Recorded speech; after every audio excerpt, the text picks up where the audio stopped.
BIT.TRIP presents Runner 2 is a fast-paced music game that does not feature instruments or boy bands, but instead pushes your reaction speeds to the limit with frantic levels that feature a plethora of obstacles.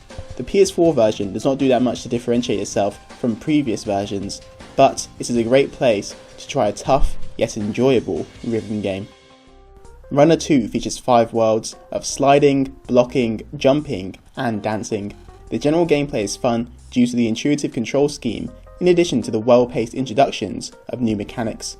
Because the game introduces new mechanics at a good pace, the gameplay is always interesting, even if you are almost always pretty much doing the same thing.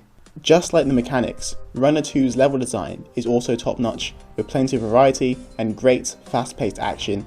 Levels have multiple pathways, and even alternative endings which lead to bonus levels. There are also plenty of collectible objects such as costumes, characters, and fun retro minigames. While the level design is good, the game can be extremely frustrating at times.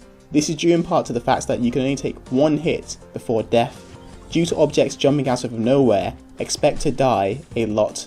It can be extremely annoying to be stuck on the same level, having to do the same actions repeatedly, and this is something which happens quite often in Runner 2. So if you're not a fan of frustrating games, then Runner 2 is probably not for you. With that being said, Runner 2's difficulty does have its benefits though, as completing a level feels satisfying, and managing to go on a long stretch without taking any hits makes you feel like a total boss. Like Runner 2's gameplay, the visuals are also pretty good. While the game does not look much different on the PS4, the colourful and vibrant visuals still look great.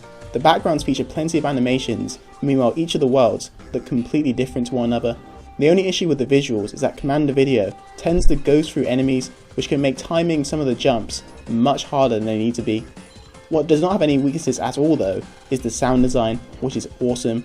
The music is great, and having collectible icons add to the soundtrack was a great design choice. Overall, Runner 2 is a really fun rhythm title that is well worth a purchase. The levels have a really good amount of depth to them, meanwhile the general gameplay is always a lot of fun. There's plenty to see and uncover, which makes the game well worth its asking price. Runner 2 is more suited to the PS Vita, but since the game is cross-buy, there's no real problem here. Final score, a high B grade. For more Vita reviews, remote play reviews, PS4 reviews, and everything else gaming, make sure to subscribe, and as always, thanks for watching.